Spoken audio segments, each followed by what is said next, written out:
चलिए हम लोग बात करते हैं इस चैप्टर की अंतिम एक्सरसाइज के पहले क्वेश्चन से। कह रहा है कि 3 mm व्यास 3 mm वाले तांबे के एक तार को, ठीक है, 12 सेंटीमीटर लंबे और 10 सेंटीमीटर व्यास वाले एक बेलन पर इस प्रकार लपेटा जाता है कि वह बेलन के वक्र पृष्ठ को पूर्णतः ढक लेता है। ओके, तार की लंबाई और द्रव्यमान ज्ञात कीजिए, यह मानते हुए कि तार का घनत्व जो है 8.88 ग्राम प्रति सेंटीमीटर क्यूब है। तो बहुत आसान क्वेश्चन है। पहले क्वेश्चन की थीम समझिए। क्वेश्चन की क्या समझिए? थीम। क्या कहा है उसने? उसने सबसे पहले कहा है कि बेलन है मेरे पास में। क्या है बेटा? एक बेलन है, ठीक है, और इस बेलन पे हम लोगों को एक तार लपेटना है। क्या लपेटना है? तार। तांबे का एक तार लपेटना है। इस बेलन की जो डायमेंशन है, यानी कि जो इसकी, जैसे कि इस तार को, इस बेलन का जो हाइट दिया गया है मेरे पास, वो दिया है 12 सेंटीमीटर। सवाल को आप लोग पढ़ें, ठीक है ना? आपके पास में 12 सेंटीमीटर दिया गया है और इसका जो व्यास दिया है, ये वाला व्यास, ये व्यास दिया है 10 सेंटीमीटर, ठीक है, 10 सेंटीमीटर। तो अभी इसके बारे में बहुत सारी जानकारी मिल गई, इसके अलावा कुछ जानकारी लेने की जरूरत नहीं है। अब भाई साहब कह रहे हैं कि इसके ऊपर ही हमें तार लपेटना है। तार कैसे लपेटते हैं? तार आपके पास में ऐसे करके इस पर तार लपेटना है, ठीक है। और जो तार लपेटना है वो किस तरीके से तार लपेटना है बेटा? वो तार लपेटना है कि इसके पूरे वक्र पृष्ठ को ढक ले। अब वक्र पृष्ठ क्या होता है ये मैं आपको पहले ही बता चुका हूँ, बहुत पहले से ये वीडियोस जब से अपलोड हो रही हैं इस चैप्टर की, तो वक्र पृष्ठ तो अब तक समझ ही गए होंगे ना। और अगर अब तक भी समझ में नहीं आया, फिर चिंता का विषय है भाई। तो तार जो है हमें इस पे पूरे पे लपेटना है।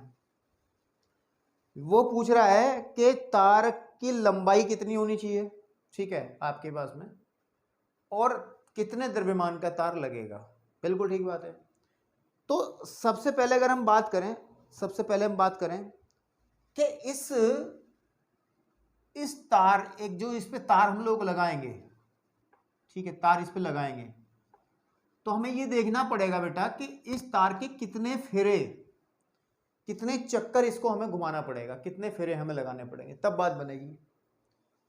तो अगर हम बात करें तांबे के तार को, ठीक है, नहीं, तांबे के तार के, तांबे के, ठीक है, आपके पास में तार, ठीक है, नहीं, के फेरों की संख्या, के फेरों की संख्या अगर हम देखें, फेरों की संख्या मतलब कितने हमें इसको फेरे देने पड़ेंगे, ठीक भाई।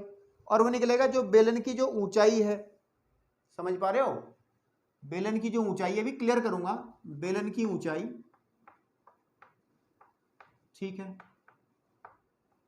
बटे आपके पास में, अब तार की भी कुछ डायमेंशन दी है आपके पास में, जो आपके पास में बेलन का, ठीक है ना, जो तार का व्यास है, तार का व्यास, तार का, ठीक है ना, व्यास। ये लाइन आपको समझ लेनी बहुत जरूरी है कि जो तार कितने फेरे इसमें लेगा। भाई सीधी सी बात है, देखिए, लपेटेगा तो ये इसकी ऊंचाई को ही, और जब तार सपोज कर लो इतना मोटा है, इतना मोटा तार है, तो जब तार इस पे लिपटेगा तो एक बारी में कितना एरिया कवर करेगा? इतना। और ये कितना होता है? ये कितना होता है? अगर इसकी क्रॉस सेक्शन को देखा जाए, इसकी क्रॉस सेक्शन को देखा जाए, जूम करके देखा जाए, तो इसका ऐसा होगा। भाई तार भी तो बेलनाकार ही होता है, तो अगर काटा जाए तो तार का ये हिस्सा जो इसका क्रॉस सेक्शन, यानी कि अनुप्रस्थ जो काट आएगी इसकी, वो एक वृत्ताकार आएगी। और कितनी हम ये इसके हम देखेंगे कि इसका व्यास कितना बनेगा, इतना व्यास है। इसका मतलब ये है कि जब इसको एक बार हम लोग इस पे चक्कर काटेंगे, ठीक है ना, तो कितना एरिया कवर करेगा? जितना इसका व्यास है। तो अब हमें देखनी है फेरों की संख्या। फेरों की संख्या देखने का तरीका यही है कि भाई जितनी ऊंचाई है इस बेलन की और जितना तार का व्यास है, तो हमें पता चल जाएगा कि कितने इसमें हमारे पास में फेरे इसके आएंगे, ठीक भाई। अब चलो निकाल लेते हैं। बेलन की जो ऊंचाई है वो 12 सेंटीमीटर है, ठीक है, आपके पास में, और किताबों से ही ले लें थोड़ी सी बातचीत। हाँ, और इसने दिया है, इसका जो व्यास है वो 3 mm है। कितना है? 3 mm है। लेकिन ऐसा नहीं होगा कि ऊपर तो सेंटीमीटर में, नीचे mm है, तो इसको कन्वर्ट कर लेंगे, 12 सेंटीमीटर को जो का तू रख लेंगे, और जब इसको मैं mm को मैं किस में कन्वर्ट करूंगा, सेंटीमीटर में, तो मुझे 10 से भाग करना पड़ेगा तब ये सेंटीमीटर में कन्वर्ट होगा। इसको थोड़ा सही कर लिया जाए तो 120, या काट लो ना इसको, ये कट जाएगा 4 बारी और ऊपर चल, यानी कि 40 सेंटीमीटर, कितना 40 सेंटीमीटर, 40 सेंटीमीटर, क्योंकि फेरों का कोई मात्रक थोड़ा ही आएगा। तो इससे ये क्लियर हुआ है कि हमारे पास में जो तार है हमारे पास 3 mm का, वो इस बेलन के ऊपर 40 बार हमें ऐसा घुमाना पड़ेगा, तब जाके इसका पूरा वक्र पृष्ठ वो पूरी ऊंचाई को इसके कवर कर लेगा। ठीक भाई, यहां तक आपको समझ में आ गया। अब हम एक चीज देखेंगे इसके अंदर, क्या देखेंगे कि तार जो है आपके पास में, तार जो है एक फेरे में कितना एरिया कवर करेगा, ठीक है नहीं, एक फेरे में, या फिर एक फेरे में तार की लंबाई कितनी होगी। तो हम यहां लिखते हैं एक फेरे में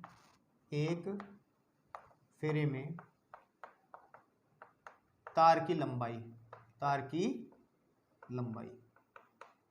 तो एक फेरे में तार की लंबाई कितनी होगी ये हमें देखनी है। एक फेरे में तार की लंबाई कितनी होगी, अच्छा बताओ आप ही कितनी होगी भाई। जब हम एक तार को पूरा इसको घुमाएंगे, अच्छा ये अब मैं इसके ऊपर के टॉप की बात कर रहा हूं, तो ऊपर वाला सिरा ऐसा होगा बेलन का, हम इसको चारों तरफ से कवर करेंगे यूं, ठीक है, ऐसे तो कवर होगा। तो तार की कितनी लंबाई रहेगी एक बारी में जब एक फेरा आएगा, तो सीधी बात है जो हमारे पास में बेलन के आधार की परिधि है, बेलन के आधार की परिधि के बराबर होगा। समझ में नहीं आ रहा भाई, एक फेरा, सीधी बात है जब तार को एक बार लपेटेंगे तो इतना ही तो आएगा ना जितना आपके पास में बेलन के आधार की परिधि है। अब बेलन के आधार की परिधि कितनी होगी, क्योंकि इसमें डायमेंशंस दी है, यहां से अगर लिख लें तो सीधी बात है ये लिखनी चाहिए थी ऊपर बातें, लेकिन इसमें h बराबर तो 12 सेंटीमीटर है और r हमारा 10/2 यानी कि 5 सेंटीमीटर आ जाएगा। ये चीज़ मेरे को ऊपर लिखनी चाहिए थी, लेकिन बस क्वेश्चन शुरू कर दिया पता नहीं क्यों एकदम से। चलिए कोई बात नहीं, वो अभी भी कवर्ड है। तो परिधि होती है 2πr, है ना, 2πr, और 2 गुणे पाई, पाई को पाई ही रहने दो, और r हमारे पास रहेगा 5, और 5 दूनी 10 पाई सेंटीमीटर, ठीक है, आपके पास 10 पाई सेंटीमीटर, ठीक है। अब सुनो मेरी बात, कितने फेरे लगाने हैं मेरे को, 40 फेरे लगाने हैं इसको कवर करने के लिए। एक फेरे में कितना कवर हो पा रहा है, इतना कवर हो पा रहा है, ठीक है। तो अगर तार की लंबाई निकाली जाए, तो बड़ा सिंपल है ना, तार की जो लंबाई है, तार की लंबाई निकालने में बड़ा सिंपल कंसेप्ट लगेगा भाई। एक फेरे में तो इतना कवर कर रहा है, तो 40 फेरों में कितना, तो 40 गुणे 10 पाई, या फिर कितना आ जाएगा 400 पाई सेंटीमीटर, ये आपकी तार की लंबाई आ जाएगी। और पाई की वैल्यू इन्होंने कितनी दी है, क्या पाई की दी है इन्होंने वैल्यू, नहीं दी है, चाहो तो रख लो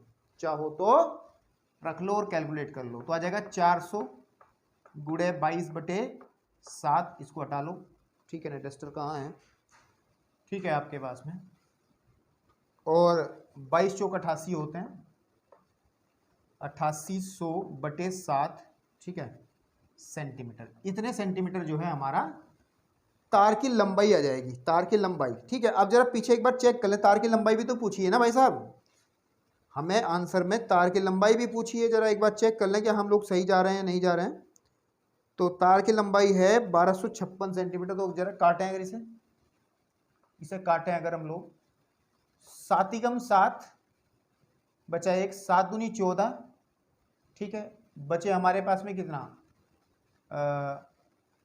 भाई 1 18 4 बचा, 7 चौक 28, 7 पंजे 35, 7 पंजे 35, हमारे पास बचते हैं फिर आगे से कितने बचते हैं भैया, 5 है ना, और 7 49, ठीक है, 7 49, तो कितना लगभग आ रखा है इसमें पीछे, इसमें है 100, 7 नहीं चलेगा, फिर 7 6 42 चलेगा, तो 6 है ना, और लगभग इतने सेंटीमीटर ये आ जाएगा, लगभग में इतना सेंटीमीटर ये आ जाएगा आपके पास में कैलकुलेट करके, ठीक है।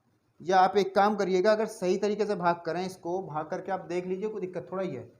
ये लगभग आपके पास में, ये लगभग आपके पास में 1257 कुछ आएगा, है ना, 12 के आसपास आएगा। कितना आएगा? 12 के आसपास। तो इसको डिवाइड करके यानी कि आपके पास में इतना ये आ जाएगा 12 7 चौक 28, तो 4 आएगा। सॉरी, यहाँ कितना आएगा? 4। ये कैलकुलेशन हम कर सकते हैं। तो तार की जो लंबाई है वो आ जाएगी एक 1257.14, या राउंड फिगर में 1257 भी आप कह सकते हो। 1257 सेंटीमीटर इसकी तार की लंबाई रहेगी। एक आंसर तो आपका निकल के आ गया, ये पीछे दिया इन्होंने 1256, तो नियर बाय लगभग इतना ही है, तो ज़्यादा टेंशन लेने वाली बात नहीं है। ठीक है, कैलकुलेशन को एक बार और अच्छे से ध्यान दे लेंगे तो शायद कहीं अगर दिक्कतें हों तो आप अपने आप उसको रिमूव कर सकते हो, है ना। ठीक है, चलिए अब बात आती है तार के द्रव्यमान की। किसकी? तार के द्रव्यमान की, क्योंकि हमें तार का द्रव्यमान निकालने के लिए हम लोगों को चाहिएगा क्या? तार का आयतन चाहिएगा। और तार जो होता है वो बेलनाकारी होता है। ठीक है, बेलनाकारी होता है। इसकी जो त्रिज्या है, इसका जो व्यास है, त्रिज्या जो दी गई है, इसका त्रिज्या दी गई है, त्रिज्या व्यास दिया 3 mm। तो मैं तार का व्यास लिखता हूं, मैं तार का जो व्यास है, ठीक है, और व्यास को मैं 2r कह दूं। r वहां में इस्तेमाल कर लिया तो मैं r, ठीक है, नहीं r1 कह लूं इसको, बराबर कितना है? 3 mm है। ठीक है, और 3 mm को अगर मैं 3 को मैं डिवाइड कर दूं 10 से तो सेंटीमीटर में आ जाएगा, या फिर ये कहिएगा r1 की जो वैल्यू है, इसकी जो त्रिज्या आ जाएगी आपके पास में, ठीक है, त्रिज्या क्या आ जाएगी? त्रिज्या वो आ जाएगी 3/20 सेंटीमीटर। ठीक है, अब ये तो हो गया इसका ये, लेकिन तार की जो ऊंचाई है, यानी कि ये जो बेलनाकार, ये तो लंबाई का काम करेंगे ना, जो हमने निकाला अभी, ये निकाला है आपने। ठीक है, ये निकाला है। ठीक है, ये निकाला ना हमने। ठीक है, तो अगर इसकी ऊंचाई h डैश की बात करें, ऊंचाई बेलनाकार है ना, तो आप उसको h1 कह लो। h1 किसके बराबर हो जाएगा? जो हमने निकाली अभी लेंथ 1257.14 सेंटीमीटर। ठीक है मेरे भाई, बस अब आप एक काम करो, इस तार का आयतन निकाल लो। ठीक है, नहीं, तार का आयतन, तार का, ठीक है, तार का आयतन निकाल लो बेटा। कितना निकाल लो? आयतन। क्योंकि बेलनाकार है तो फॉर्मूला लगेगा पाई r स्क्वायर h, और क्योंकि हमने r1 h1 माना है तो r1 h1 यहाँ कर लेंगे। तो अब वैल्यू सब्स्टिट्यूट कीजिए इसमें, तो ये आ जाएगा मेरे पास में 22/7। ठीक है, r1 कितना बन जाएगा मेरे पास में? 3/20 का होल स्क्वायर, यानी कि 9/400 लिख दूँ डायरेक्ट। ठीक है भाई, 3/20 का होल स्क्वायर आ जाएगा ना। आप कितना करोगे? 9/400। ठीक है, r स्क्वायर h जो इसकी लंबाई निकली थी तो 1257.12, ठीक है, 1257.14, और यह जगह सेंटीमीटर क्यूब। ठीक है भाई, आपके पास में तो थोड़ा सा मैं इसको ऊपर से रफ करा, इसका तो काम खत्म ही हो जाए जो हमने बताई है चीजें। ठीक है, आपके पास में अब ध्यान देंगे थोड़ा सा, ठीक, कैलकुलेशन आ जाएगा। तार का जो आयतन है, तार का आयतन, ठीक है, दैट इज इक्वल टू आ जाएगा मेरे पास 22/7, ऐसे कर लो, 22 गुणे 9, ये वाला 9 गुणे 1257.14 जो मेरा निकला उसी से चल रहा है काम, बटे आ जाएगा 7 गुणे 400। ठीक है, 7 गुणे 400। ठीक है, आपके पास में तो अगर मैं इसे कैलकुलेट करूं, अच्छा इसको भी इतना लिख दो, ये 1 सेंटीमीटर क्यूब है, लेकिन हमें निकालना द्रव्यमान। अच्छा एक बात सुनो, द्रव्यमान बराबर किसके होता है? द्रव्यमान बराबर, ठीक है, नहीं, आयतन गुणे घनत्व, आयतन गुणे घनत्व, ये तो होता है भाई। फिजिक्स में एक सूत्र पढ़ा होगा कि आयतन घनत्व बराबर द्रव्यमान बटे आयतन। भाई सूत्र पढ़ा होगा आपने, हम जानते हैं, मैं दोबारा लिखवा देता हूँ कि हम जानते हैं, करके लिख लो, हम जानते हैं, क्या जानते हैं भैया, कि जो घनत्व होता है, ठीक है, वो द्रव्यमान, ठीक है, बटे आयतन होता है। लेकिन मेरे को द्रव्यमान निकालना है तो हम लोग द्रव्यमान अगर निकालेंगे, द्रव्यमान निकालेंगे तो आ जाएगा घनत्व, ठीक है, गुणे आयतन, गुणे आयतन। अब बेटे घनत्व इसका कितना दिया इन्होंने, दे रखा है घनत्व 8.88 ग्राम प्रति सेंटीमीटर क्यूब। तो 8.88 गुणे जो आयतन है वो ऊपर वाला लिख दो, 22 गुणे 9 गुणे, ठीक है, इसको मैं थोड़ा सा मैं रफ कर रहा हूँ, डायग्राम की कोई ज़रूरत नहीं है, ठीक है, आपके पास में, और 1257.14, ठीक है, बटे 7 गुणे 400, 7 गुणे 400। तो अब इसको कैलकुलेट करने का है भाई हिसाब किताब कि कैसे किया जाएगा। अब देखो, अगर मैं इसको कैलकुलेट करूं तो बड़ा लंबा चौड़ा बात बनेगी, तो आप लोग एक काम करें, इसको आराम से बैठ के करिएगा, और आंसर मैं बता दे रहा हूं, उसमें आपका आंसर जो आएगा वो आएगा 789 पॉइंट, ठीक है, आंसर आएगा 789 पॉइंट, आपके पास में कैलकुलेट कर लिया था मैंने पहले ही थोड़ा सा, 4141 ग्राम आएगा, ठीक है, आपके पास। आप पीछे दिया इन्होंने ग्राम में दिया, किलोग्राम में दिया है, 7, ठीक है, लगभग इतना आएगा, क्योंकि ऊंचाई में भी थोड़ा डिफरेंस था, तो थोड़ा द्रव्यमान में भी है, तो अप्रोक्सीमेटली आपका इतना ही आएगा, इतने ग्राम में ही तो दिया इन्होंने, हाँ इतने ग्राम है। तो आप इसको थोड़ा सा देख लें एक बार, और थोड़ा आंसर में हल्का फुल्का फर्क आ रहा है मेरे को करते हुए, थोड़ा फर्क है सिर्फ, ठीक है, और वो फर्क कहाँ है उस फर्क को मैं समझ नहीं पा रहा। फर्क यहाँ भी हो सकता है, मैं बता सकता हूँ कहाँ, क्योंकि जब हम पाई की वैल्यू रखते हैं, कुछ बार तो लिखते हैं 3.14, और पाई की वैल्यू रखते हैं कुछ जगह लिखते हैं हम 22/7, ठीक है, तो 3.14 यहाँ तक की वैल्यू नहीं होती, इसके आगे भी मान होता है इसका, तो जो 22/7 है इसको रखने में, उसके रखने में थोड़ा सा अंतर कहीं ना कहीं आ जाता है, पॉइंट के अगले अंकों में अंतर आ जाता है, और वही थोड़ा बहुत अंतर मुझे लग रहा है वैल्यूज रख करके। आप एक काम करना, मैंने पूरे क्वेश्चन में 22/7 वैल्यू रखी है, तो बेटा आप लोग एक काम करना, आप रखना 3.14 और फिर मैच करना पीछे आपका आंसर आ रहा है या नहीं है। कैलकुलेशन में थोड़ा सा मेरे को इसमें डाउट लग रहा है, और मैं दोबारा से क्वेश्चन को करूँगा तो यार बहुत टाइम लगेगा, लेकिन इतना दावा है, मेथड जो फॉलो किया है, जो तरीका है, उसके अलावा कोई तरीका इससे आसान तरीका नहीं होगा। तरीके की फुल 100% गारंटी है, कैलकुलेशन की गारंटी मैं ले रहा हूँ 99.99, 1% कुछ गलत हो गया हो तो भैया वो आप थोड़ा देख लेना इसको, ठीक है। चलिए अब हम लोग बढ़ते हैं नेक्स्ट क्वेश्चन की तरफ, नेक्स्ट क्वेश्चन की तरफ। क्वेश्चन नंबर हमारे पास में है दूसरा, देखें भाई क्या है। एक समकोण त्रिभुज जिसकी भुजाएं 3 सेंटीमीटर 4 सेंटीमीटर है, ठीक है, को उसके कर्ण के परितः घुमाया जाता है, और इस प्रकार प्राप्त द्विशंकुक, ठीक है, के आयतन और पृष्ठीय क्षेत्रफल ज्ञात कीजिए, ठीक है, ओके। देखिए पहले तो क्वेश्चन को फील करना पड़ेगा, कहना क्या चाह रहा है। अगर मैं ट्राइंगल को थोड़ा सा चेंज करके बना रहा हूं, समकोण त्रिभुज है मेरे पास, तो मैं समकोण त्रिभुज को ऐसे बना रहा हूं, ठीक है, ये 90 डिग्री है, तो ये आपका क्या बन जाएगा, थोड़ा सा लाइन अगर ऊपर और ले लूं मैं, ठीक है, ये एक समकोण त्रिभुज है या नहीं है, बताइए। क्या हर चीज सीधी होगी तभी आपको समझ में आएगी? अरे ऐसा नहीं होना चाहिए यार। ये 90 डिग्री कोण होना आवश्यक है ना, एक कोण 90 डिग्री हो तो बात बन जाती है हमारी, तो ये समकोण त्रिभुज है। और इसमें जो साइड दी है हमें, वो दी है, इसने कहा है कि एक साइड तो 3 सेंटीमीटर की है, सपोज कर लो ये तो 3 सेंटीमीटर है, और ये वाली हमारी 4 सेंटीमीटर है, और ये कर्ण है। इसका नामकरण अगर हम लोग कर लें अपने हिसाब से, थोड़ा सा क्वेश्चन को आसान करने के लिए, तो मैं इस त्रिभुज को पहले कह दे रहा हूं, उसको पॉइंट को ए कह दूं, और इसको मैं बी कह दे रहा हूं, इसको मैं सी कह दे रहा हूं, ठीक है। अच्छा, अगर इस कर्ण के परिधि को घुमा दिया जाए यूं करके, फॉर एग्जांपल जैसे आप घर में जो पंखा होता है, हाथ वाला पंखा, उसको एक जो आपका हैंडल उसके परिधि घुमाते हैं, अगर ध्यान से देखा जाए कि वो एक चक्कर में क्या बनाता है, बेलन बनाता है। देख लो आप, उसकी आकृति बेलन बनाती है या नहीं बनाती है।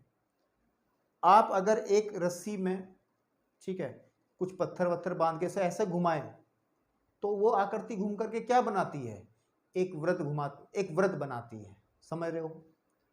तो इसी तरीके से अगर एक त्रिभुज को किसी एक भुजा के परिधि तक घुमा दिया जाए, तो वो घूम करके इधर की तरफ ऐसा आएगा, ऐसे करके, ठीक है, आपके पास में कैसा आएगा, ऐसे करके, ठीक, आपके पास में ये।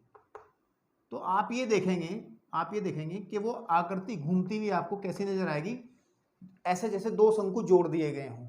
ये 90 डिग्री वाला कोण यहाँ पे 90 डिग्री दिखाई देगा, ठीक है। थोड़ा सा इधर वाला हिस्सा बड़ा हो गया, सिमेट्री नहीं आई है। सिमेट्री का मतलब ताकि दोनों तरफ एक जैसा दिखाई दे, तभी तो मजा आएगा ना, तभी तो शंकु बढ़िया बनेंगे। तो थोड़ा सा मैं इसको अच्छे से बना लेता हूँ ताकि आपको क्लियरिटी बढ़िया आ जाए। चलो ठीक है, इतना भी चल जाएगा। ठीक है, ये जो 4 सेंटीमीटर की साइड है, 4 सेंटीमीटर ये वाली हो जाएगी इधर की तरफ, ये 3 सेंटीमीटर की साइड है तो 3 सेंटीमीटर ही ये हो जाएगी आपके पास में।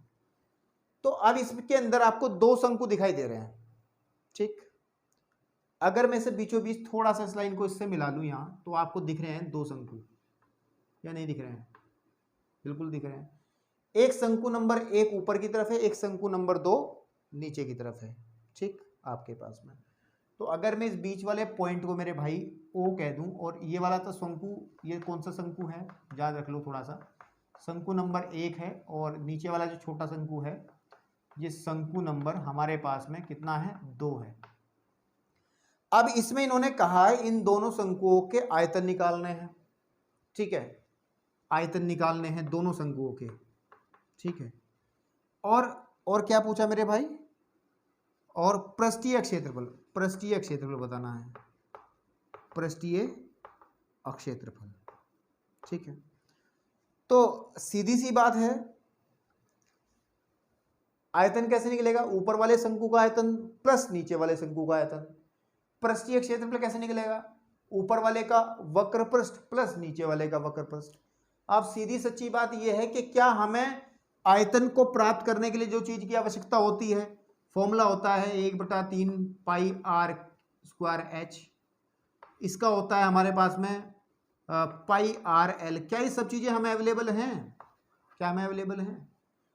शंकु की ऊंचाइयां क्या होंगी? ये तो ऊंचाई इस वाले शंकु की हो जाएगी ऊपर वाले की, और ये वाली नीचे वाले की हो जाएगी जो OC है।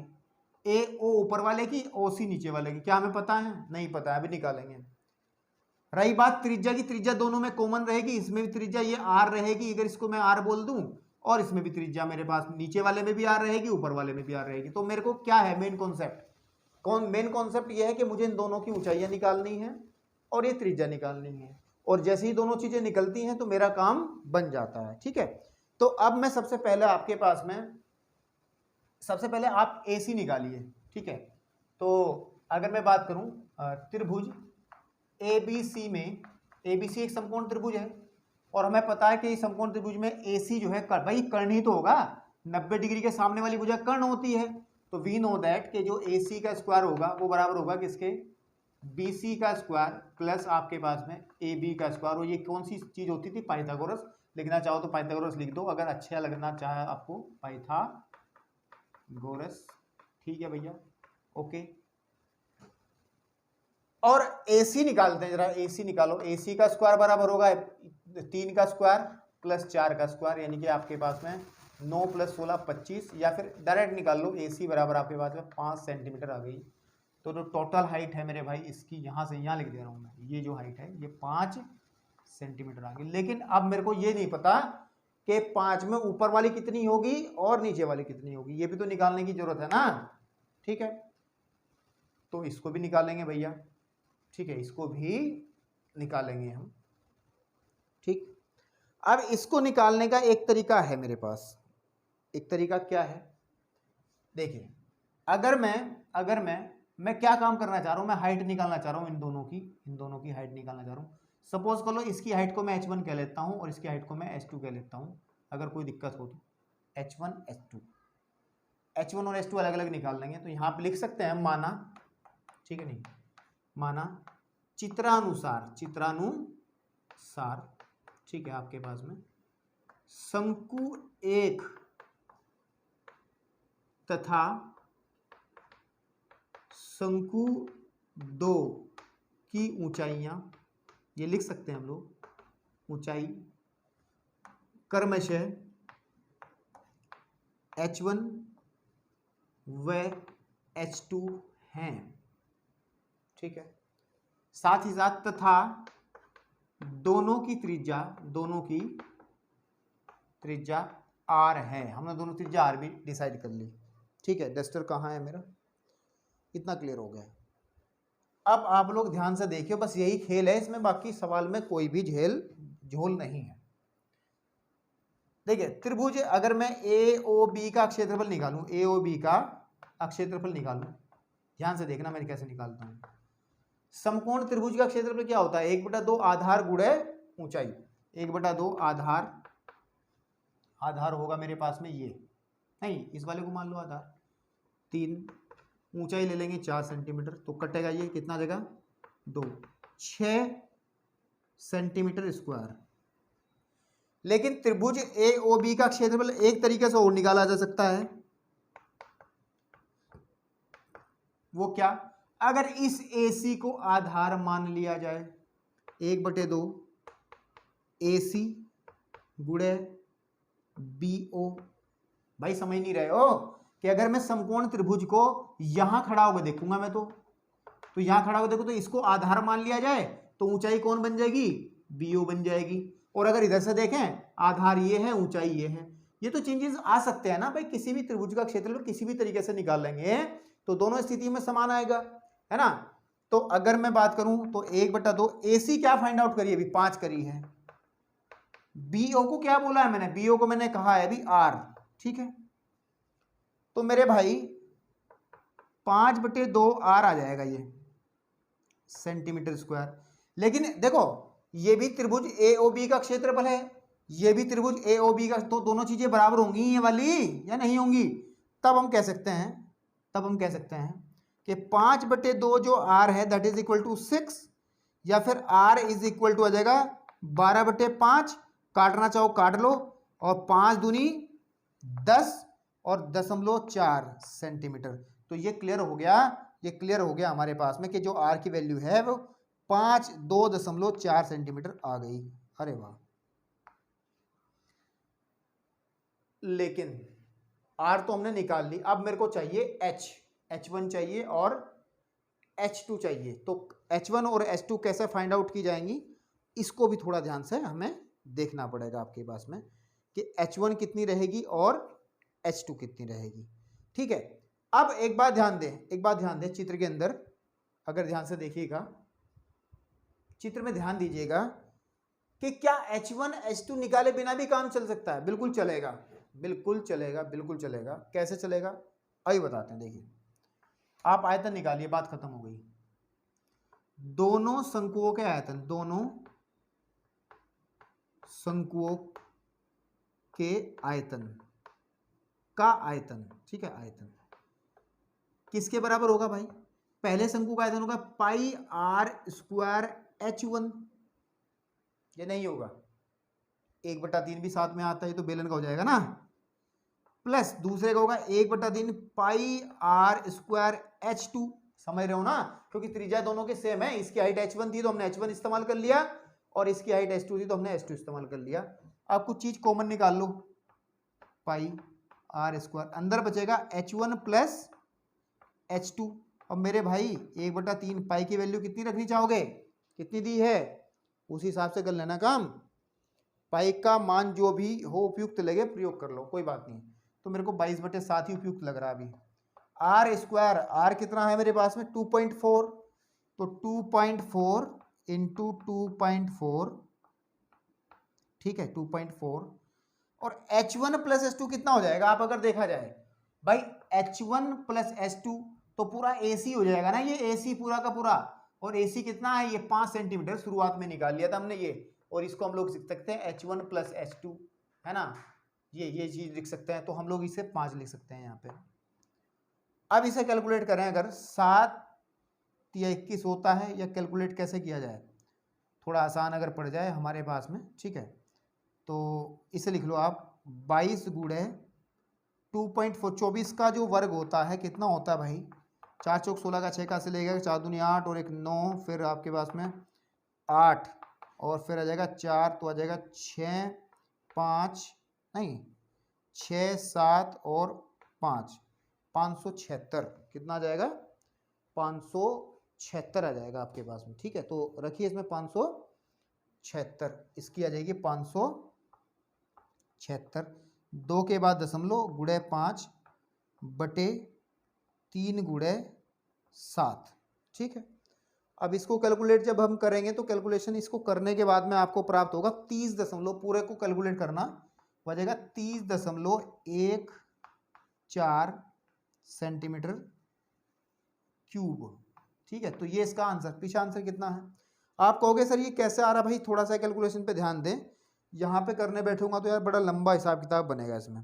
ठीक है, इसका आंसर आएगा, इसको कैलकुलेट करेंगे 100% आपका आंसर यही मिलेगा। और अगर आपको दिक्कत है तो भाई मैं कर दूं तो बताओ यार, फिर लंबा होगा काम, कुछ नहीं इससे ज़्यादा। लेकिन मेरा मन कर रहा है करने का तो मैं करूँगा भाई, ऐसे छोड़ने का मन नहीं कर रहा बिल्कुल भी। तो मैं ऊपर से जगह ले लूँ थोड़ी सी, यहाँ से ले लूँ, ठीक है। कैलकुलेशन करनी अच्छी बात है, लेकिन तुम लोगों को सभी को कसम है इस बात की कि कैलकुलेटर का इस्तेमाल नहीं करना भाई। चलिए देखो, हटाओ यार, अभी नहीं हम करते इसको। ये हो जाएगा मेरे पास में, नीचे 21 हो जाएगा। पहले मैं कर रहा हूँ 22 की गुणा कर रहा हूँ इसमें, तो ये आ जाएगा 22 पंजे होते हैं, 5 दूनी 10 की 0, हंसी लगा 1, 5 दूनी 10 और 11, 110 गुणे आ जाएगा मेरे पास में 5.76 बटे 21। अब मैं किससे भाग कर रहा हूँ इसको, 21 से भाग कर रहा हूँ 110 को, तो कितनी बार चलेगा देखो भाई, 2 पंजे 10, देखें जरा, 5 ही कम 5, 5 दूनी 10, 105, बिल्कुल चल गया, तो बचा 5। ठीक है मेरे भाई, ठीक है। अब दशमलव लगा लो और 0 बढ़ा लो, 21 दूनी 42, बचे 8। ठीक है मेरे भाई, ठीक है। डस्टर कहाँ है भाई, ठीक आपके पास में, तो 8 और फिर दशमलव लगी है पहले से 0। 21 सत्ते कितने होते हैं, सत्ते नहीं यार, 21 चौक देख लो कितना होगा, 21 चौक 4 दूनी 8, 4 एकम 4, 4 दूनी नहीं चलेगा, 21 तिया चलेगा, तिया, और 3 और 3 दूनी 6, बचा कितना हमारे पास में 17 है ना। तो अगर 1 0 और भाई इतना रख लो, इतना रख लो भाई, 2 स्थानों तक, तो आ जाएगा मेरे पास, इसको इससे काटने के बाद में ये आ जाएगा 5.23, यानी कि 5.23 गुणा 5.76, इनकी गुणा कर लो, 5.76 की गुणा कर लो 5.23 में, तो बेटा मेरे पास कितना प्राप्त होगा, 3 6 18, 1 3 7 21 और 1 22, ठीक है, 2 3 5 15 और 2 हो गए 17, काटे, 3 दूनी 2 2 6 12, 2 हासिल लगा 1, 2 7 14 और 1 15, हासिल लगा फिर 1, 2 पंजे 10 और 1 11, फिर काटी, 5 अंक 30 की 0 है ना आपके पास में, हासिल लगे 3, 5 7 35 और 3 38, हासिल लगे कितना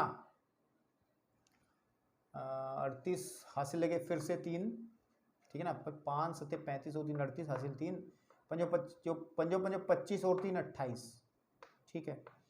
तो ये आ जाएगा 8, ये आ जाएगा 4, और ये आ जाएगा मेरे पास में 12 का 2, हासिल लगा 1 और 10 और 1 11, ठीक है आपके पास में, और 9 और 1 10 और 2 और 1 3 और 4 के बाद दशमलव, 1 2 3 4, 4 के बाद दशमलव, तो लगभग आ गया मेरे पास ये 30.124। तो ये बेटा ये सेंटीमीटर क्यूब, यही आंसर है। उसने पीछे देखा 30.14, तो उससे कोई फर्क नहीं पड़ता, लगभग नियर बाय आंसर है। तो कैलकुलेशन हमने इसकी कर दी है ना, मन नहीं मान रहा था। कभी सोचे बच्चे, कुछ लोग ये सोचेंगे यार सर जी जो है बड़ा आलकस करने लगे, और इस आलकस को देख के बच्चे भी आलकस करेंगे, इसलिए मैंने आलकस करना इसको छोड़ दिया है ना। आप इसको नोट कर लेना भाई, मैंने ऐसे ही रफ कर दिया। तो अभी लेकिन मेरे को एक चीज और चाहिए कि इसके अंदर, ठीक है, एक आंसर निकला है अभी, तो एक आंसर और निकालना ना मेरे को। शंकुओं का आयतन निकाल लिया मैंने, कितना 30.12 सेंटीमीटर क्यूब है ना।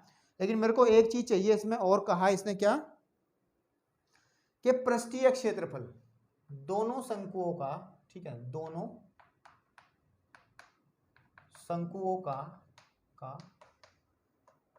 पृष्ठीय क्षेत्रफल। बड़ा आसान है ये तो भाई। देखो पहले वाले कितना होगा, पाई आर एल, अगर इसकी तिर्यक ऊंचाई को मैं L1 कह लूं, इसकी तिर्यक ऊंचाई को मैं L2 कह दूं, L1 plus pi are L2, तो पाई आर तो कॉमन आ जाएगा, L1 प्लस L2, ठीक है। अब ध्यान से देखो, पाई की वैल्यू 22/7 गुणे इसकी वैल्यू होती है 2.4, निकाली थी ना अभी थोड़ी देर पहले, और इंटू 2.4 निकाली थी इसकी वैल्यू, और फिर L1 है मेरे पास में कितना 4 और प्लस L2 है मेरे पास में 3 तिर्यक ऊंचाई, तो यह जगह 7 से 7 कट जाएगा तो 22 गुणे 2.4, तो कैलकुलेट कर लो 2.4 को जब हम 22 से गुणा करेंगे तो आ जाएगा 8 और 4, फिर हमारे पास में 8 और फिर 4, फिर आ जाएगा 8 2 5 और 1 के बाद 52, कितना आ जाएगा मेरे पास में 52.8, ठीक है, कितना आ जाएगा 52.8 सेंटीमीटर स्क्वायर। चेक कर लो इसको पीछे अगर डाउट किसी को हो रहा हो मन में, ठीक है। तो ये आपका आ जाएगा 52 कितना है भैया, देख रहे हैं, सब्र करो, ओह कहाँ है, हाँ ठीक है, बिल्कुल सही है, ओके है। तो दिस इज क्वेश्चन नंबर 2 और हम लोग बढ़ते हैं अपने क्वेश्चन नंबर 3 की तरफ। थोड़े ठीक ठाक क्वेश्चन है, ये करने बहुत जरूरी हैं। चलिए देखिए, बहुत अच्छा क्वेश्चन है हमारे पास में, क्वेश्चन नंबर जो 3 है। कह रहा है एक टंकी जिसकी आंतरिक माप 150 centimetre into 120 centimetre into 110 centimetre है, में कितना है भैया, ये इकाई, दहाई, सैकड़ा, हजार, 10,000, लाख, 1,29,600 सेंटीमीटर क्यूब पानी है, ठीक है। इस पानी में कुछ छिद्र वाली ईंटें तब डाली जाती हैं जब टंकी पूरी तरह भर ना जाए, ठीक है, ओके। प्रत्येक ईंट अपने आयतन का 1/17 पानी सोख लेती है, बिल्कुल ठीक बात है। और यदि प्रत्येक ईंट की माप 22.5 centimetre into 7.5 centimetre into 6.5 centimetre है, तो टंकी में कुल कितनी ईंटें डाली जाएं ताकि उसमें से पानी बाहर न बहे। अच्छा ठीक है, तो एक घनाभ वाली टंकी है मेरे पास में, सवाल को थोड़ा समझ लो, ठीक है। देन आपको चीजें अपने आप ही क्लियर हो जाएंगी। फिर करना क्या है, अगर आपको थीम समझ में आ गई तो। मेरे पास ये कोई टंकी है, ठीक है, और इस टंकी में कुछ पानी पहले से भरा है। कैसा पानी भरा है, कुछ पानी पहले से इसमें भरा है। सपोज कर लो इसमें पानी यहां तक भरा है, ठीक है, आपके पास में इतना पानी भरा है ना। पहले क्या क्या रहा है उसको समझ जरूर। इस पानी में कुछ छिद्र वाली ईंटें डाली जाती है। चाहे आपने बचपन में कौवे वाली कहानी सुनी होगी, प्यासा कौवा, कि वो एक घड़े के पास जाता, उसमें कंकड़ डालता है और पानी ऊपर आ जाता तो पी लेता, वो सबको पता है ना। तो वो एक कहानी इसके अंदर होने वाली है कि क्या करना है इसके अंदर। इस जो टंकी है, इस टंकी में कुछ ईंटें डाली जानी है, और ईंटें जो डाली जानी तो पानी का स्तर ऊपर आएगा ही आएगा, ठीक है। लेकिन ईंटें भी ऐसी वैसी ईंटें नहीं है, ईंटें ऐसी हैं जो पानी सोखती हैं, कुछ पानी वो सोख भी लेंगी। समझ आ रही बात नहीं। तो अब भाई साहब ये कह रहे हैं कि इसमें कितनी ईंटें मैं डालूं ताकि पानी इसके लेवल से बाहर ना निकले, मतलब पूरा ऊपर तक तो आ जाए, लिमिट तक तो आ जाए, लेकिन भैया बाहर ना निकले, हमें उन ईंटों की संख्या बतानी है। तो सवाल समझ में आया, कहना क्या चाह रहा है, एक बार और रिपीट करता हूं। एक टंकी है, उसमें कुछ पानी है, कोई बाहर से जो है उसमें ईंटें डाली जा रही है, छोटी छोटी ईंटें, ठीक है, डाली जा रही हैं इसके अंदर। और जब ईंटें डाली जाएंगी तो सीधी सी बात है, पानी का जो स्तर है वो ऊपर बढ़ेगा। तो हमें इसमें पूछ रहा है कितनी ईंटें इसमें डालें ताकि पानी का स्तर जो है लेवल तक आए, बाहर ना निकले, इतना कह रहा है। और इन ईंटों की खास बात है, छिद्र वाली ईंटें हैं। ऐसा नहीं है कि पानी जितना ये ईंट पानी इस पानी में डलती है उतना ही पानी बाहर आता है। इनकी एक समस्या और है कि ये कुछ पानी को सोख लेती है। ये ईंटें क्या है, कुछ पानी सोख लेती हैं, अपने अंदर खींच लेती हैं। कितना निकालती हैं वो अपनी देखेंगे। तो हमें ये बतानी कितने इसमें ईंटें डाली जाएं। क्वेश्चन को समझ लिया आपने बढ़िया से। अब हम इसको सॉल्व करते हैं। देखिए, सबसे पहले और सबसे अच्छी बात हम लोग करते हैं कि इस टंकी का टोटल आयतन देखते हैं, इसमें कितना पानी आएगा। टंकी का आयतन देखते हैं कितना आएगा। पहले सवाल को देखते रहे ध्यान से, अच्छा सवाल है। और आयतन कैसा रहेगा, क्योंकि इसकी हमें लेंथ ब्रेथ सब, लंबाई चौड़ाई, ठीक है, लंबाई और चौड़ाई, ठीक है, और मेरे पास में ऊंचाई, ये सब उसने दे दिया। तो सीधी सी बात है, तो अगर मैं ऐसे लिखूंगा 150 गुणे 120 गुणे 110 है ना आपके पास में, तो इसका आपके पास में ये वैल्यू आ जाएगी, ठीक है।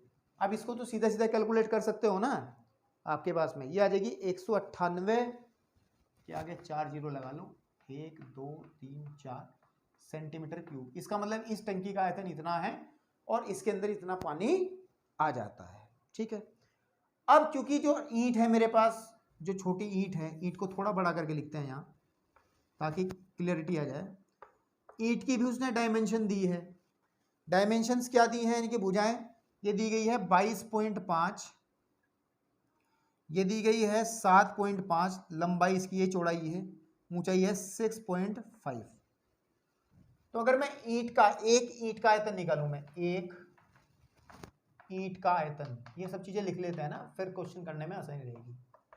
एक ईंट का आयतन जो रहेगा वो रहेगा आपके पास में, इसकी जो डायमेंशन है उसकी मल्टीप्लाई कर दो, 22.5 गुणे 7.5 गुणे 6.5। ये कर क्यों रहा हूं? क्योंकि ये घनाभ है ना, और घनाभ का आयतन होता है LBH, लंबाई गुणे चौड़ाई गुणे ऊंचाई। तो हम लोग लंबाई गुणे चौड़ाई गुणे ऊंचाई तो कर रहे हैं।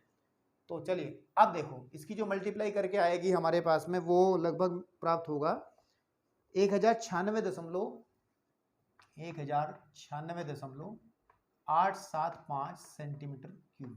ये एक ईंट का आयतन है, ठीक भाई। अब हम डिसाइड करते हैं, एक ईंट के बारे में बात हो चुकी है, हम बात करते हैं कि मान लो कि इसके अंदर हमने n ईंट डाली है, माना, ठीक है नहीं, हम इसमें मान लेते हैं, माना टंकी में, ठीक है, टंकी में n ईंटें डालते हैं, ठीक है, डालते हैं। तो n ईंटों का आयतन कितना होगा? n ईंटों का आयतन, n ईंटों का आयतन, ठीक है। n मतलब समझते हो ना भाई, n की वैल्यू निकालनी है मेरे को कि कितनी ईंटें डालने हैं। तो एक ईंट का आयतन तो इतना है, तो n ईंटों का तो n से गुणा कर देंगे, n गुणे 1096.875 सेंटीमीटर क्यूब। ये कैलकुलेशन करते रहना साथ साथ, ठीक है, ओके ओके। अब जो बेसिक बात है, ठीक है, जो दी गई बात है, उसने किताब उठाओ जरा दोबारा, किताब से ही चलेगा। उसने कहा है कि टंकी में पहले से पानी का आयतन, भाई उसने देखो ना शुरुआत में ही कहा है कि 1,29,600 सेंटीमीटर क्यूब जो पानी है उसमें पहले से ही है। तो टंकी में पहले से स्थित पानी का जो आयतन है वो कितना है? वो दिया गया है 1,29,600 सेंटीमीटर क्यूब। सब चीजें लिख ली हमने। अब एक चीज मैं लिख रहा हूं, अकॉर्डिंग टू क्वेश्चन, जो क्वेश्चन कह रहा है, या हिंदी में कहें प्रश्नानुसार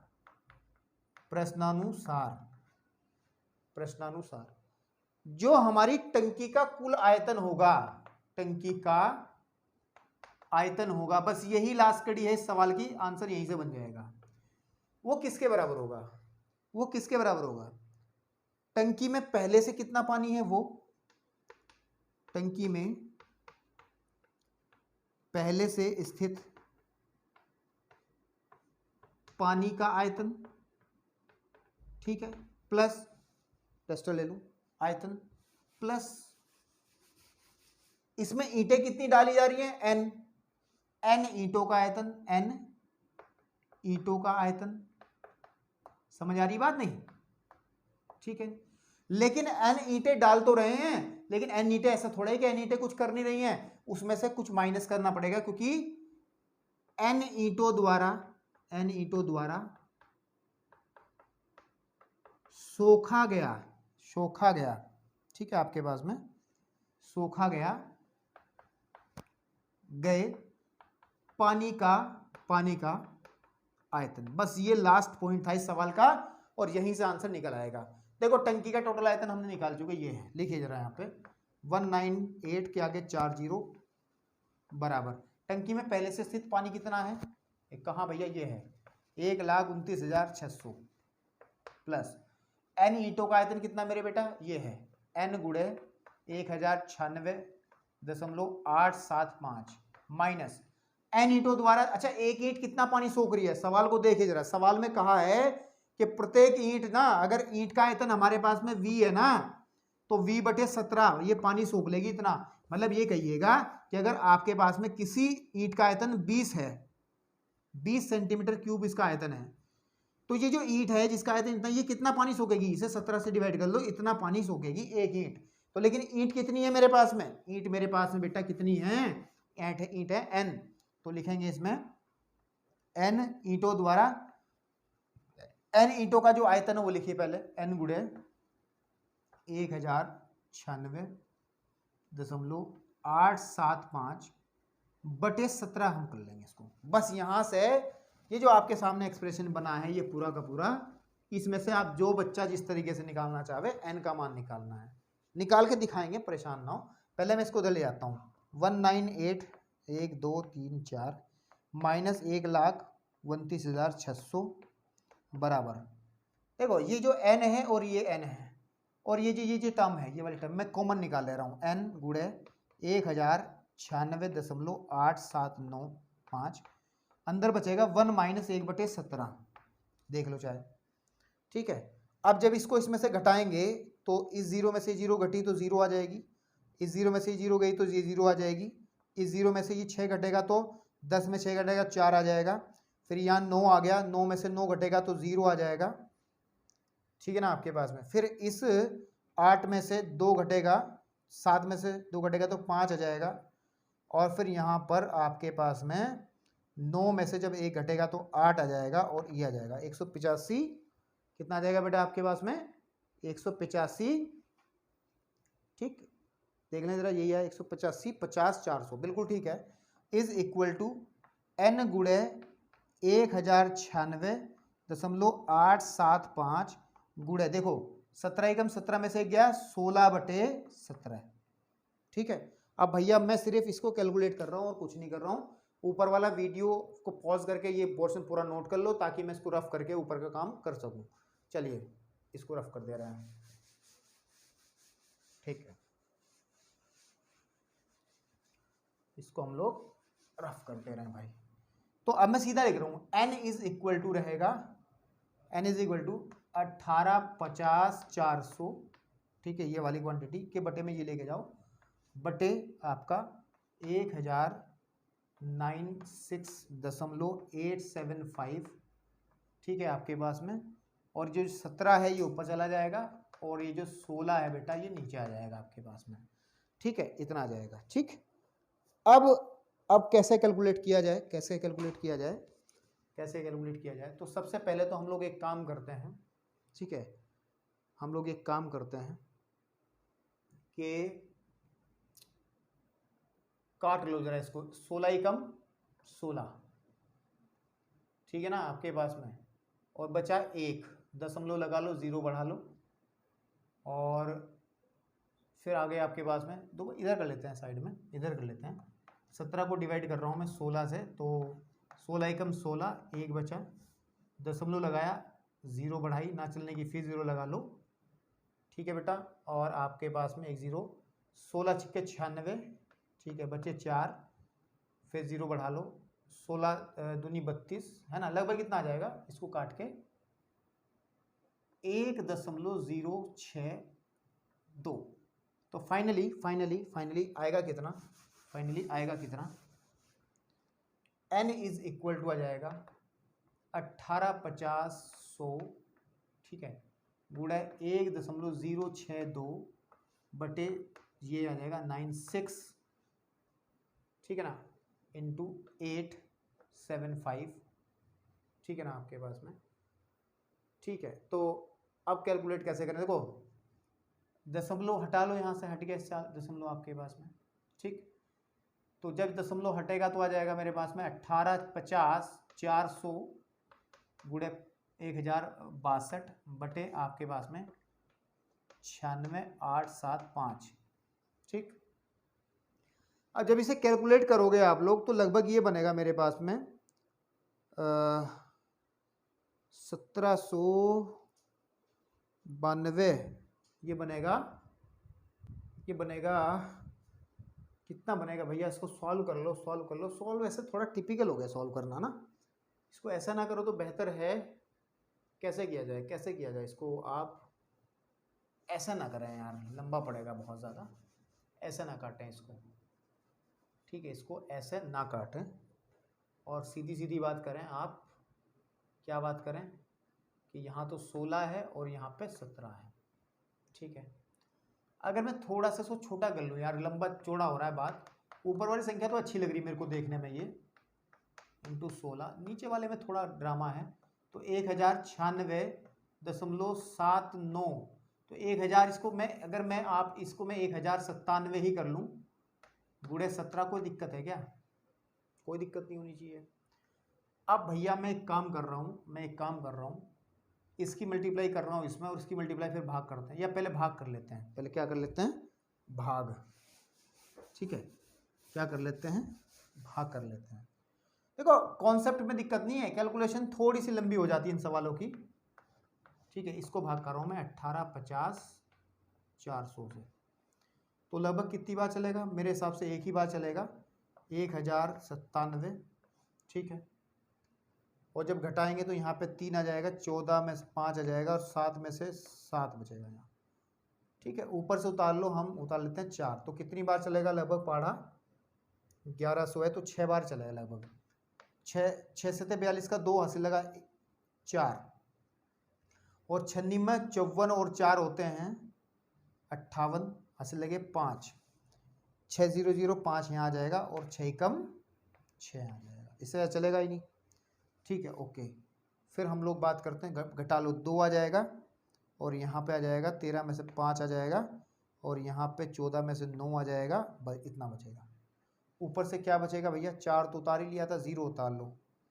अब लगभग चलेगा 8 बारी, कितना बारी चलेगा, 8 बार। देखो 8 56 का 6 हासिल लगे कितना, 56 का 6 हासिल लगे 5, 8 निम 63, नहीं अरे क्या बोल रहा हूँ, 8 निम 72 और 5 76 हासिल लगे 7, 8 0 0 7 जोगा तू और 8 एकम 8, इससे ज़्यादा चलेगा ही नहीं, ठीक है। आपके पास में अंतर घटा लो, 4 आ जाएगा, 11 में से 6 जाके 5 आ जाएगा और 14 में से 7 आ जाएगा, इतना।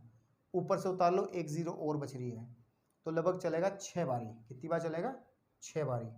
तो बेटा 6 बारी जब चलेगा तो यही पूरी संख्या आ जाएगी ना, यही पूरी संख्या आ जाएगी 6 बारी में। तो ये 65 82 है ना आपके पास में, बचेगा कितना, मैं यहाँ लिख रहा हूँ, 0 में से 10 में से 2 जाके 8 बचा, फिर यहाँ पे 13 में से 5 बचा, फिर यहाँ पे 14 में से 9 बचा, बस इतना बचेगा, है ना। अब दशमलव चाहे लगा लो और इसके साथ 0 बढ़ा लो। अब लगभग कितनी बार चलेगा, 95 80 है, तो लगभग 8 बार ही चलेगा पहाड़ा। कितनी बार चलेगा, 8 बार। और जब 8 बार पहाड़ा चढ़ता है, 8 बार पहाड़ा चलता है हमारा, तो आता है 87 66, 87 66, ठीक है। घटा लो, फिर 4 आ जाएगा आपके पास में, फिर 1 आ जाएगा आपके पास में, फिर 15 में से 8 आ जाएगा, ठीक है। नहीं तो लगभग इतना मान लो, इतना मान लो कि इससे जब हम इसको भाग करेंगे बेटा तो आ जाएगा 1686.8। अच्छा मैंने इससे अभी इसको भाग किया था एक बारी, ये लगभग आया था 1.0 कितना आया था, 2 के आसपास आया था ना। तो बस इसको भी हटा लो यहाँ से, जब हमने भाग कर ही ली थी पहले, तो इसमें 1.02 से गुणा कर लो, तो 1.02 से मैं गुणा कर रहा हूँ। देखो जरा कितना आता है, 86.8 और फिर 1.02 से कर रहा हूँ मैं, तो 2 16, 12 और 1 13, 16 और 1 17, 12 और 1 13 और 2 और 1 3 काटी, 0 0 0 0 और 0, 5 संख्याएं हैं, ये कट गया, ये कट गया। फिर आ जाएगा 8 6 8 6 1, ठीक है। यह आ जाएगा आपके पास में 6, यह आ जाएगा आपके पास में 3, और ये बेटे आ जाएगा आपके पास में 5, यह आ जाएगा आपके पास में 0, यह आ जाएगा आपके पास में 11 और 1 12, ठीक है। यहाँ आ जाएगा 17 और यहाँ पे आ जाएगा आपका 1 का 1। पीछे आंसर कितना है भैया, मेरा दिल जो है धड़क रहा है बहुत तेज़ी से, क्योंकि मैंने मेहनत बहुत कर ली इसमें। अगर मैं अब भी आंसर के आसपास ना पहुंचा तो वह मज़ा नहीं आएगा। 1792 कितना है? 1792। तो कुछ जोड़ने में गड़बड़ हो गई क्या कहीं मेरे से? 1792, यहाँ पे 9 आना चाहिए था, कुछ गड़बड़ होगी। देखें जरा,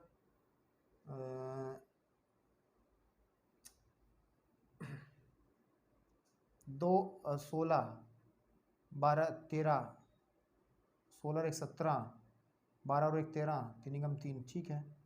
फिर 0 से तो ये हो ही गया। फिर 1 8 6 8 6 1 1700, ये लगभग 3 के बाद दशमलव लगेगी, 1 2 3 के बाद दशमलव, तो मेरा लगभग आ रहा है 1720.53, और राउंड फिगर में अगर हम लोग बात करें तो लगभग 1720 ही रखेंगे, है ना।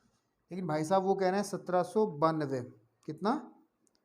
1792। अब यार एक काम करना भाई, बात फिर वही कहूँगा जो मैं कहता आया हूँ, कहीं हल्की फुल्की मिस्टेक हुई है करते हुए, ये तो इतना अंतर नहीं, क्योंकि पीछे जो है वो 1792 है। 1792 दशमलव कुछ भी होगा ना, तब भी काम चल जाएगा। राउंड फिगर में 1792 ले लेंगे तो 1720 तो नहीं आएगा। तो आप एक काम करना, कैलकुलेशन को उसको थोड़ा सा चेक करना, जैसे जैसे मैंने किया है भैया, ऐसे थोड़ा करने का प्रयास करना। नहीं तो मैं जो हूँ, मेथड की गारंटी पूरी है, फिर मैं कहूँगा मेथड पूरी 100% श्योरिटी है। थोड़ा कैलकुलेशन में मेरे से कहीं ना कहीं हल्की फुल्की मिस्टेक हुई है, उसको देख लेना बैठ के। आप लोगों को पहले ही बता रहा हूँ, क्योंकि कैलकुलेशन हो सकती है, और यूट्यूब पे आमने सामने बात तो होती नहीं है भैया। फिर वही बात कि थोड़ा सा आप लोगों को भी कार्य इसमें करना पड़ेगा। चलिए, अब इतने क्वेश्चन को कर लिया हमने, हम बढ़ते हैं नेक्स्ट क्वेश्चन की तरफ, क्वेश्चन नंबर 4। चलिए, क्वेश्चन नंबर हम लोग बात करते हैं अब 4 की। 4 नंबर का क्वेश्चन भी ठीक ठाक क्वेश्चन है। क्या कहना चाह रहा है? किसी महीने के 15 दिनों में एक नदी की घाटी में 10 सेंटीमीटर वर्षा हुई। कितने सेंटीमीटर वर्षा हुई? 10 सेंटीमीटर। बताऊंगा क्या मतलब है 10 सेंटीमीटर वर्षा का, ठीक है।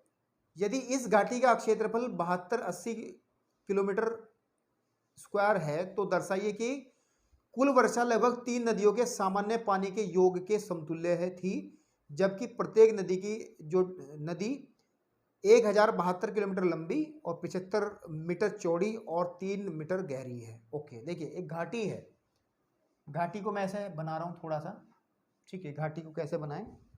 घाटी एक ऐसी स्थिति होती है, ऐसा क्षेत्र होता है जहाँ पे पानी इकट्ठा हो जाता है।